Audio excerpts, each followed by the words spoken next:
লিখন হ্যাঁ কি হইছে? আমার টক টক কিছু খাইতে ইচ্ছা করতেছে। তোইলে যাইয়া খাওগা টক জিনিস। আরে তোমার বাবা এইতাছে।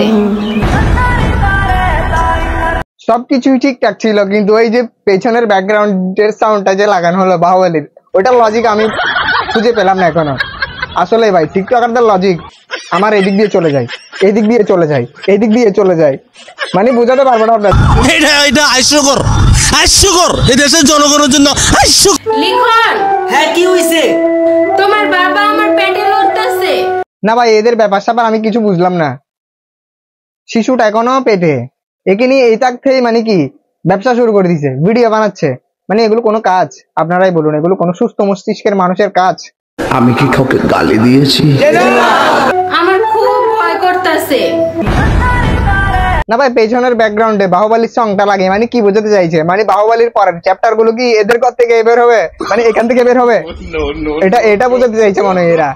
বাহুবলীর পরের চ্যাপ্টার গুলো টিকটক থেকে বের হবে, এদের ঘর থেকে বের হবে, তাই না? কথা কি ক্লিয়ার না ভেজাল আছে?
No.